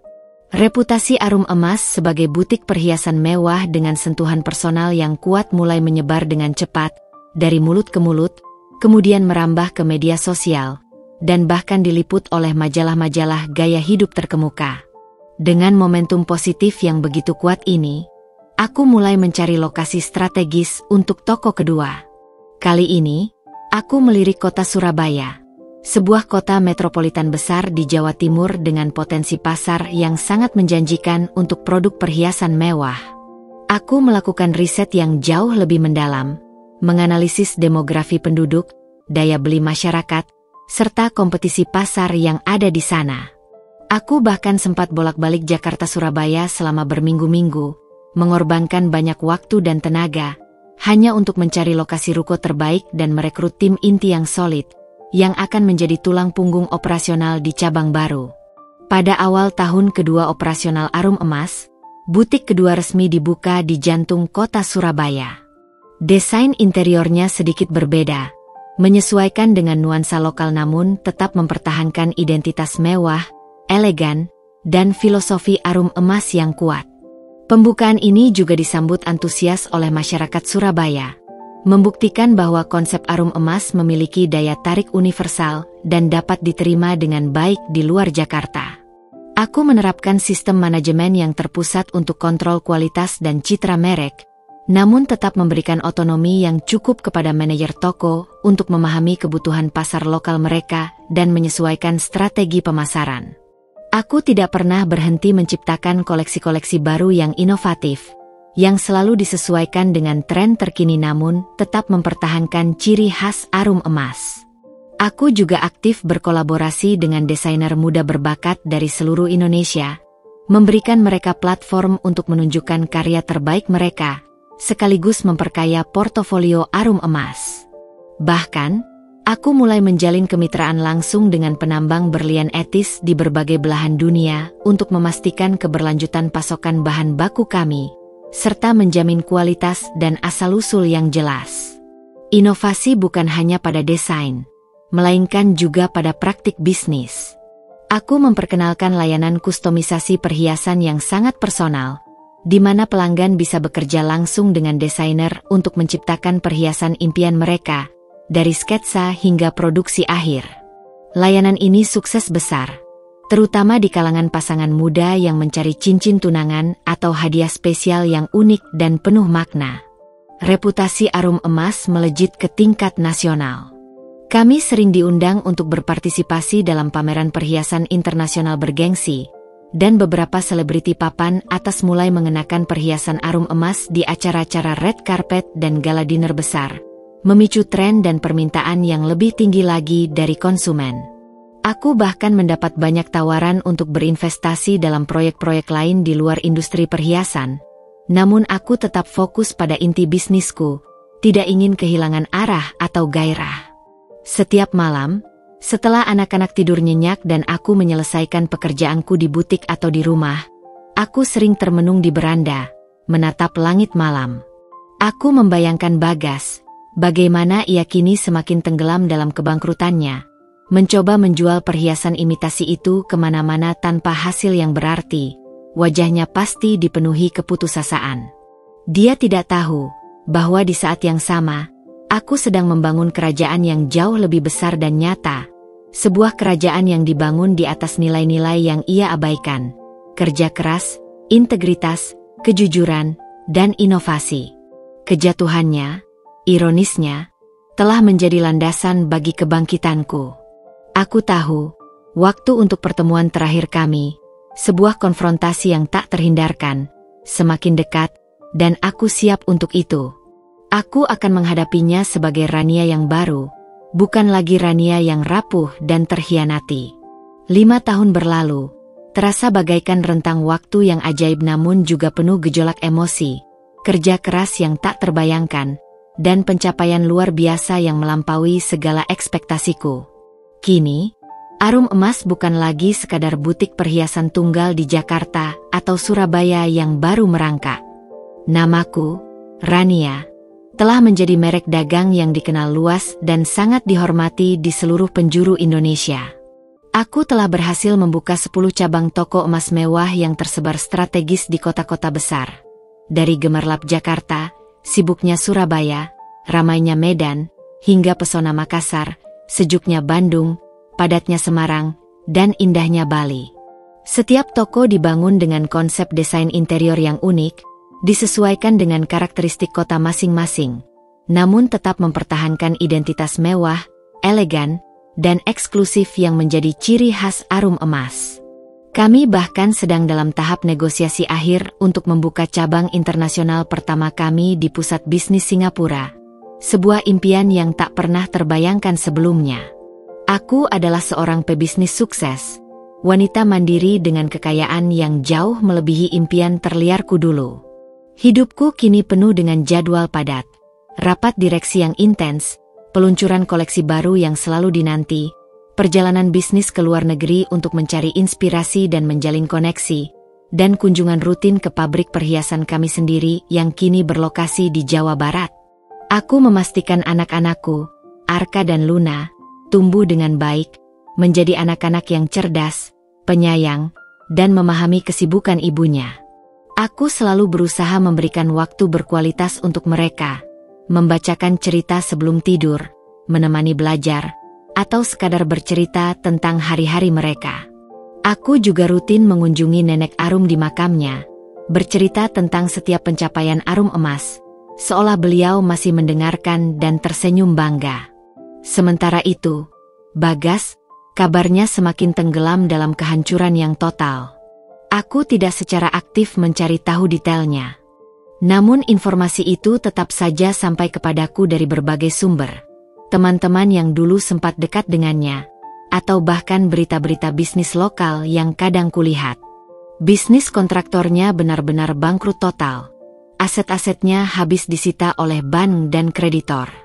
Rumah kami yang dulu adalah saksi bisu cinta dan pengkhianatan, kini telah lama terjual dalam lelang, dan menjadi milik orang lain.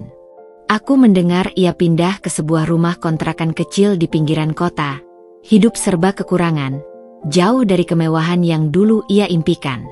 Nindi, si pelakor murahan itu, sudah meninggalkannya beberapa tahun lalu, tak tahan hidup dalam kemiskinan dan kebangkrutan Bagas.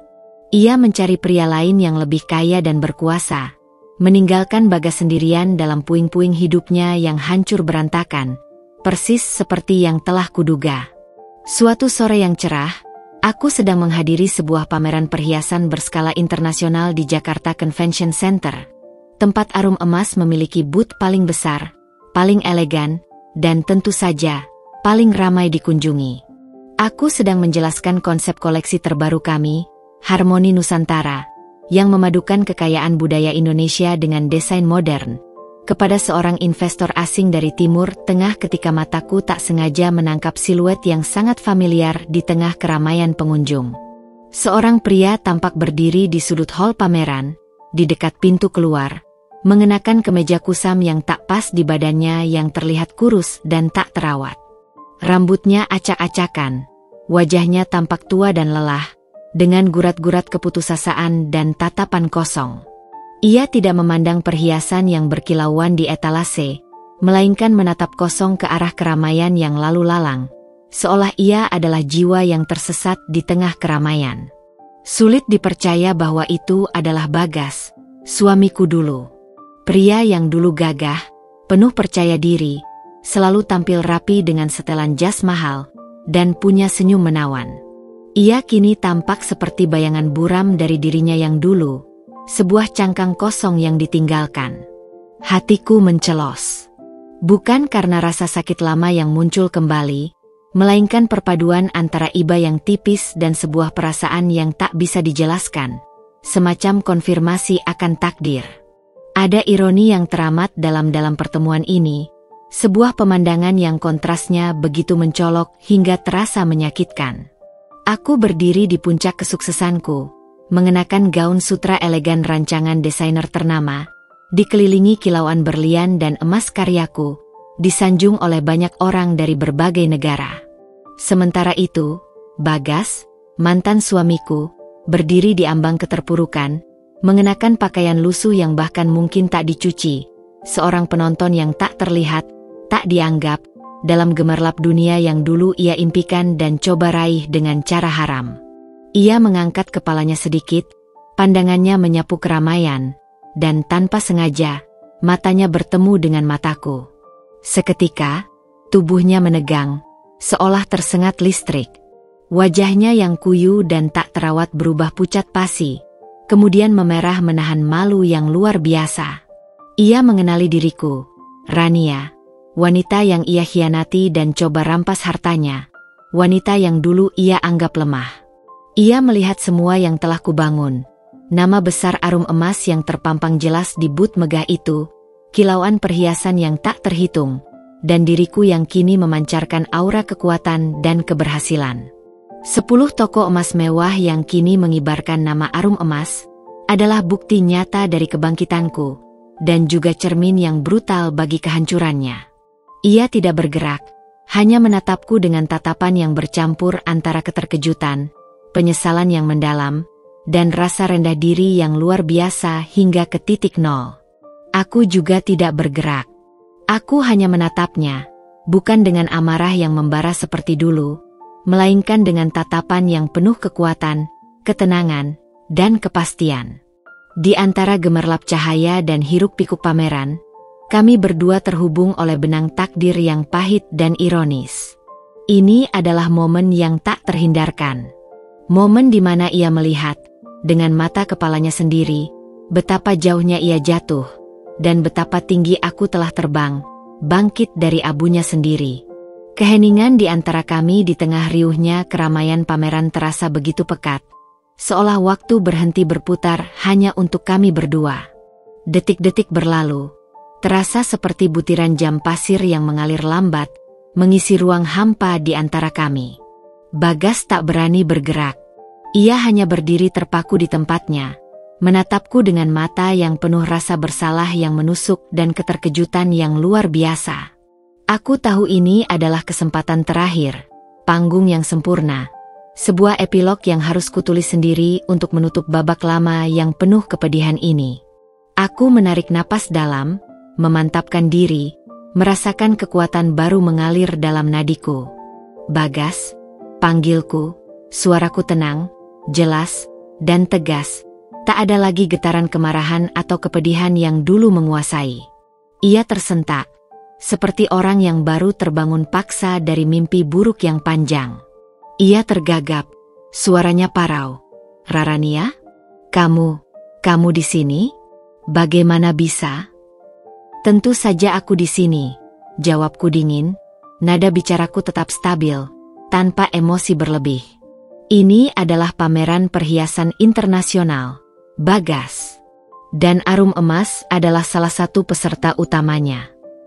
Aku menunjuk ke belakangku, ke logo besar Arum Emas yang menjulang tinggi di atas but megah, serta keramaian dan kilauan yang memancar dari dalamnya. Apa kau lupa? Wajah Bagas memerah, seolah darah mengalir deras ke sana, menahan rasa malu yang luar biasa. Ia menunduk, matanya menatap lantai, seolah tak sanggup melihat langsung ke mataku yang kini memancarkan kekuatan. Aku tidak menyangka. Tidak menyangka apa, Bagas? Aku melangkah mendekat, perlahan namun pasti, hingga jarak kami hanya tinggal beberapa meter. Tatapanku lurus, tajam, dan menusuk. Tidak menyangka aku bisa bangkit? Tidak menyangka aku bisa berdiri di sini, dengan 10 toko emas mewah yang kumiliki, dengan nama Arum Emas yang dikenal di mana-mana, setelah kau mencoba menghancurkan hidupku dengan pengkhianatanmu. Ia mengangkat kepala, matanya memancarkan rasa sakit dan penyesalan. Rania, aku minta maaf. Aku tahu aku brengsek. Aku tahu aku telah melakukan kesalahan besar yang tak termaafkan. Kesalahan besar. Aku tertawa hambar. Tawa itu lebih mirip erangan getir. Kau tidak hanya melakukan kesalahan, Bagas. Kau mencuri. Kau berkhianat. Kau menukar kesetiaan, harga dirimu, martabatmu, dan keluargamu dengan wanita murahan itu, Nindi, dan janji kemewahan palsu yang ia tawarkan. Apa kau ingat kilau palsu itu? Wajah Bagas semakin pucat saat nama Nindi kusebut, seolah disambar petir. Dia sudah pergi, bisiknya. Suaranya hampir tak terdengar. Aku sudah hancur. Aku tahu itu. Tapi, perhiasan itu, Rania, perhiasan warisan nenekmu yang kau simpan di brankas. Aku tak tahu apa yang terjadi. Aku mencoba menjualnya kepada siapapun, tapi kata semua pedagang itu palsu, imitasi. Apa maksudnya? Bagaimana bisa? Suaranya penuh keputusasaan dan kebingungan. Akhirnya ia menyentuh inti masalah yang selama ini ia hindari. Inilah saatnya. Aku tersenyum tipis, sebuah senyum kemenangan yang tertahan, namun mematikan. Kau ingin tahu apa maksudnya, Bagas? Itu karena memang palsu. Perhiasan yang kau curi dari brankas itu adalah imitasi. Replika sempurna yang sengaja kubuat dengan bantuan Pak Rudi, karena aku sudah tahu akan ada saatnya kau akan mencoba mengambilnya. Firasatku mengatakan kau takkan sanggup menahan godaan uang itu. Mata Bagas membelalak, mulutnya sedikit terbuka karena terkejut yang luar biasa. Ia seperti kehilangan kata-kata. Imitasi? Palsu? Kau tahu? Tapi bagaimana bisa kau? Ia tidak bisa melanjutkan kalimatnya. Otaknya mencoba memproses informasi yang baru saja ia terima. Informasi yang meruntuhkan semua keyakinannya selama ini. Seorang istri tahu suaminya berubah, Bagas. Naluri seorang wanita itu lebih tajam dari detektor emas paling canggih sekalipun. Aku punya firasat, dan aku mempercayai firasat itu. Aku menukar perhiasan asli nenek dengan replika sempurna jauh sebelum kau mengulurkan tangan kotormu ke brankas itu. Jauh sebelum kau berani mengkhianatiku seperti ini. Aku berbicara dengan nada tenang, namun setiap kata adalah pukulan telak baginya, menohok tepat ke ulu hatinya. Perhiasan asli nenek? Mereka aman, Bagas. Bahkan lebih dari aman. Mereka telah menjadi modal awal untuk kerajaan Arum Emas ini. Mereka telah menjelma menjadi 10 toko mewah yang kau lihat hari ini, di mana aku berdiri sebagai pemiliknya. Semua kemewahan dan kekayaan yang kau kejar dengan cara haram, kini aku bangun dengan keringat dan integritas, di atas namaku sendiri. Bagas mundur selangkah, terhuyung-huyung, seolah menerima tamparan keras yang tak terlihat. Wajahnya yang tadinya pucat kini semakin putih, seperti tak berdarah, dan ia terlihat sangat gemetar. Ia melihat ke sekeliling, ke keramaian orang-orang yang mengagumi perhiasanku, ke logo Arum Emas yang bersinar megah di atas kepala, ke para stafku yang bekerja dengan profesional. Semua itu adalah bukti tak terbantahkan. Ia telah mengkhianati dan mencuri, dan yang ia dapatkan hanyalah nol besar, sebuah ilusi yang meruntuhkan hidupnya. Sementara aku, sang korban, kini telah bangkit jauh lebih tinggi dari bayangannya sendiri, terbang melampaui segala ekspektasinya. Kau membalasku dengan ini, bisiknya, suaranya parau, penuh penyesalan yang terlambat, dan pengakuan akan kekalahannya yang telak. Aku tidak membalasmu, Bagas. Aku hanya bangkit, kataku, meluruskan dengan dingin. Ini adalah konsekuensi dari pilihanmu. Kau memilih keserakahan, kebohongan, dan pengkhianatan. Aku memilih untuk berjuang, untuk membangun kembali, untuk mengukir namaku sendiri. Kau membuang berlian demi kerikil, dan sekarang, kau melihat dengan jelas apa yang telah kerikil itu bangun. Aku tahu Bagas telah hancur. Bukan hanya karena bisnisnya bangkrut, aset-asetnya lenyap, atau ditinggal pelakornya. Tapi karena ia kini melihat dengan jelas betapa bodoh, picik, dan sia-sianya perbuatannya selama ini, dan betapa besarnya yang telah ia lewatkan. Sebuah keluarga yang utuh, kesetiaan, dan masa depan yang cerah bersamaku. Ia kehilangan segalanya, bukan hanya harta, tapi juga harga diri, martabat, dan keluarga yang ia hianati dengan tangannya sendiri. Aku tidak lagi merasa marah padanya. Hanya rasa hambar yang menyelimuti, sebuah kelegaan. Semua telah berakhir. Babak pengkhianatan dan kehancuran telah tertutup sepenuhnya. Tak menyisakan luka baru, hanya bekas luka lama yang telah sembuh. Kini saatnya aku benar-benar melangkah maju, tanpa beban masa lalu, tanpa bayangan Bagas yang suram. Aku bebas. Setelah konfrontasi di pameran itu, Bagas menghilang sepenuhnya dari pandanganku, seolah ditelan bumi. Aku tidak lagi mencari tahu keberadaannya, dan tidak ada lagi kabar yang sampai kepadaku dari sumber manapun. Ia menjadi bagian tak terpisahkan dari masa lalu yang kelam, sebuah babak pahit yang telah tertutup, namun sekaligus menjadi pelajaran berharga yang membentuk diriku menjadi seperti sekarang. Arka dan Luna, yang kini beranjak remaja, sesekali bertanya tentang ayah mereka. Aku menceritakan bahwa ayah sedang berjuang dengan bisnisnya dan membutuhkan waktu untuk sendiri, tanpa pernah menjelek-jelekannya atau menanamkan kebencian. Aku ingin mereka tumbuh dengan hati yang bersih, tanpa beban masa lalu orang tua mereka, dan tetap memiliki gambaran positif tentang sosok ayah, sebatas yang bisa kuberikan.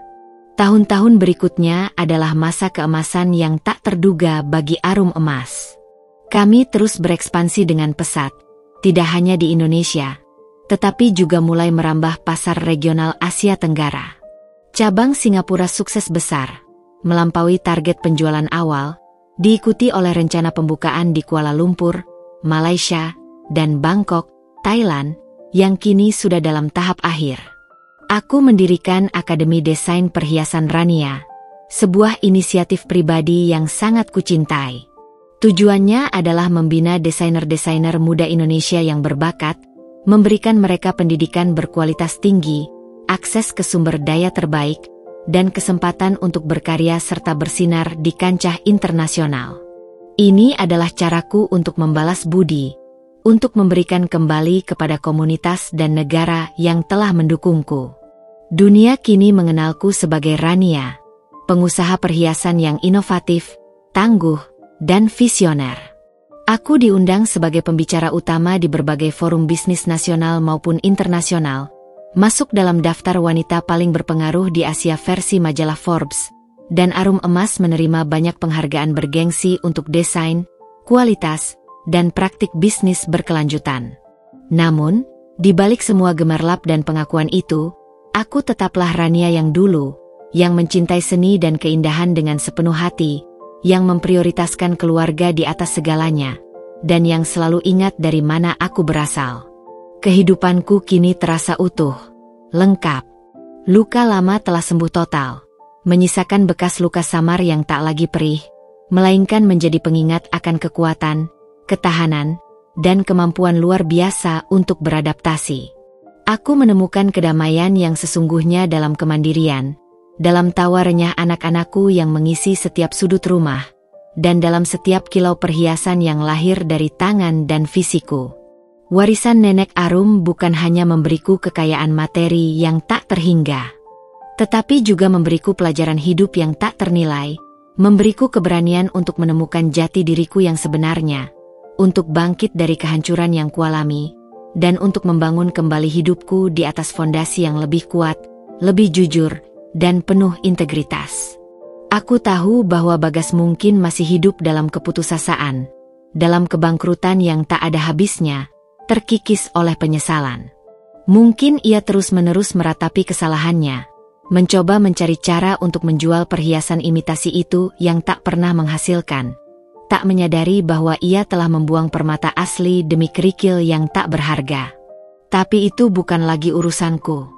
Jalan kami telah berpisah, selamanya, dengan arah yang berlawanan. Suatu malam yang hening, saat aku duduk di taman belakang rumah baruku, sebuah rumah yang kubangun dengan desain sendiri, penuh dengan sentuhan seni modern dan tradisional, jauh dari kesan rumah lama kami. Aku memandangi langit bertabur bintang yang cerah. Aku memegang bros kecil dari koleksi Phoenix Rising yang selalu kupakai di dadaku. Kilauannya yang lembut mengingatkanku pada setiap langkah, setiap rintangan, dan setiap kemenangan dalam perjalanan yang telah kulalui. Aku telah melewati api pengkhianatan, dan aku bangkit lebih kuat, lebih bersinar, lebih berharga. Aku menghela napas panjang, sebuah napas lega yang tulus, membebaskan diri dari beban masa lalu. Tidak ada dendam lagi yang tersisa di hatiku. Hanya ada rasa syukur yang mendalam. Syukur atas pelajaran yang kudapat, atas kekuatan tak terduga yang kutemukan dalam diriku, dan atas hidup baru yang telah kubangun dengan kedua tanganku sendiri. Aku memaafkan Bagas, bukan untuknya, tapi untuk diriku sendiri, agar aku bisa benar-benar bebas dari belenggu masa lalu, dan bisa melangkah maju tanpa beban. Kisah tentang perhiasan Nenek Arum, tentang sebuah pengkhianatan yang pedih, dan tentang kebangkitan seorang wanita dari abu, berakhir di sini. Bukan dengan air mata kesedihan, tetapi dengan senyuman yang tulus dan damai. Senyuman seorang Rania yang utuh, yang telah menemukan kembali kejernihan hidupnya, dan siap untuk babak selanjutnya. Tahun-tahun berlalu, membawa serta perubahan dan pertumbuhan yang tak terhenti, layaknya roda kehidupan yang terus berputar. Arka dan Luna kini bukan lagi remaja. Mereka telah bertransformasi menjadi dewasa muda yang berpendidikan tinggi, cerdas, dan memiliki visi yang luas tentang masa depan. Arka, dengan ketertarikannya pada teknologi dan analisis data, telah menyelesaikan studinya di jurusan bisnis digital dari salah satu universitas terkemuka. Sementara Luna, yang jelas-jelas mewarisi bakat artistik dan kecintaanku pada detail serta keindahan, memilih desain perhiasan sebagai jalan hidupnya, bahkan telah meraih beberapa penghargaan di ajang mahasiswa. Melihat mereka berdua, aku sering teringat pada diriku dan Nenek Arum, dua generasi yang berbeda namun terhubung oleh benang emas yang kuat, benang passion dan tekad yang sama. Suatu sore yang tenang, di kediamanku yang kini telah menjadi pusat inspirasi bagi Akademi Desain Perhiasan Rania, sebuah institusi yang telah melahirkan banyak desainer muda berbakat, aku mengundang Arka dan Luna untuk berbicara serius. Kami duduk di ruang perpustakaan pribadiku, sebuah ruangan yang didesain untuk kenyamanan dan inspirasi, dikelilingi oleh rak-rak penuh buku-buku tentang sejarah perhiasan dunia, tren desain, gemologi, dan biografi para pebisnis sukses. Arka, Luna, aku memulai, suaraku lembut namun penuh makna, memecah keheningan yang nyaman. Ada sesuatu yang sangat penting ingin Mama ceritakan dan tunjukkan kepada kalian. Ini adalah inti dari warisan Nenek Arum, dan juga inti dari mengapa Arum Emas ada. Mereka menatapku penuh rasa ingin tahu. Ekspresi penasaran yang terpancar jelas di wajah mereka. Mereka tahu tentang Arum Emas, tentang kisah Mama membangun bisnis ini dari nol, tentang perjuangan dan kesuksesan yang kuraih. Namun, detail tentang warisan Nenek Arum yang sebenarnya selalu samar dan penuh misteri bagi mereka, sengaja kurahasiakan hingga mereka cukup dewasa. Aku bangkit perlahan dari kursi, berjalan menuju sebuah lemari kayu ukiran antik yang tersembunyi di balik sebuah panel dinding, terkunci rapat. Aku membuka kuncinya dengan kunci kecil kuno yang selalu kubawa di kalung emas sederhana yang tak pernah kulepas. Di dalamnya, tersembunyi sebuah kotak bludru merah yang sama persis dengan yang dulu kutaruh di brankas rumah lama. Kotak yang sama, namun kali ini, isinya adalah perhiasan asli Nenek Arum, yang telah kusembunyikan dengan aman selama bertahun-tahun. Dengan tangan gemetar, aku mengeluarkan kalung mutiara yang legendaris, gelang naga yang detail, dan anting tetesan air mata yang berkilauan. Kilau permata asli itu memancarkan aura yang berbeda, lebih dalam, lebih hidup, dan terasa lebih bernyawa daripada replikanya yang sempurna sekalipun. Mereka bukan hanya perhiasan, mereka adalah potongan sejarah. Ini, kataku, suaraku sedikit bergetar karena emosi. Ini adalah warisan asli Nenek Arum. Perhiasan inilah yang menjadi titik awal, yang dulunya membuat Mama memiliki tekad untuk membangun Arum Emas. Aku menyerahkan kalung mutiara itu dengan hati-hati kepada Luna, dan gelang naga kepada Arka. Mata mereka membelalak takjub. Mereka telah melihat replikanya di salah satu pameran retrospektif Arum Emas, di mana replika itu dipajang sebagai bagian dari sejarah awal perusahaan. Tetapi menyentuh yang asli adalah pengalaman yang sangat berbeda. Terasa ada energi yang terpancar dari benda-benda kuno itu. Tapi, bukannya ini yang dulu hilang? Tanya Arka, sedikit bingung, mencoba mengaitkan cerita lama dengan apa yang ia lihat sekarang. Aku tersenyum tipis, sebuah senyuman yang kini penuh kedamaian. Tidak sepenuhnya hilang, nak. Ada cerita panjang di baliknya, cerita tentang pengkhianatan dan kebangkitan. Dan sekarang, setelah kalian cukup dewasa untuk memahami beban dan maknanya, Mama akan menceritakannya. Aku mulai menceritakan semuanya, dengan detail yang selama ini kutahan.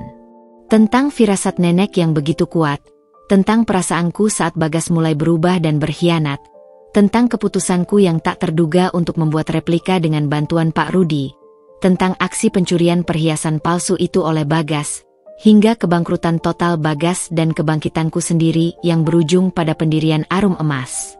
Aku menceritakannya dengan jujur, tanpa menyimpan detail yang menyakitkan, namun dengan nada yang kini penuh ketenangan, tanpa amarah yang tersisa, hanya sebuah narasi tentang masa lalu yang telah disikapi. Hidup telah memberiku pelajaran paling berharga yang takkan pernah kulupakan. Bahwa nilai sejati tidak terletak pada kemewahan materi yang didapat dengan cara curang, melainkan pada ketahanan hati yang kuat, pada integritas diri yang teguh, pada cinta yang tulus, dan pada kemampuan untuk mengubah setiap kesulitan menjadi tangga menuju kesuksesan yang hakiki. Aku, Rania, telah menemukan akhir bahagiaku. Sebuah akhir yang bukan hanya tentang kekayaan dan kekuasaan, tetapi tentang hati yang utuh, jiwa yang damai, dan warisan cemerlang yang akan terus bersinar, menjadi inspirasi bagi banyak orang. Senja di Jakarta selalu memiliki pesonanya sendiri, sebuah kanvas raksasa di langit yang berpendar dengan gradasi oranye, merah muda, dan ungu yang memesona, perlahan menelan siluet gedung-gedung pencakar langit yang menjulang tinggi. Aku kini duduk dengan nyaman di balkon apartemen pribadiku, yang terletak di lantai teratas salah satu gedung tertinggi di pusat kota, menikmati pemandangan kota yang membentang luas di bawah sana. Secangkir teh hangat mengepul pelan di tanganku, dan di sampingku, sebuah buku sketsa terbuka di halaman desain terbaru untuk koleksi Arum Emas berikutnya. Sudah puluhan tahun berlalu sejak aku pertama kali memegang perhiasan warisan Nenek Arum. Dan setiap kilau cahaya yang memantul di cakrawala sore ini, terasa seperti refleksi dari perjalanan panjang yang telah kutempuh. Sebuah perjalanan yang kini kuingat dengan penuh rasa syukur. Arka dan Luna, anak-anakku yang dulu kecil, kini telah menjadi orang dewasa yang mapan dan sangat berdedikasi pada Arum Emas.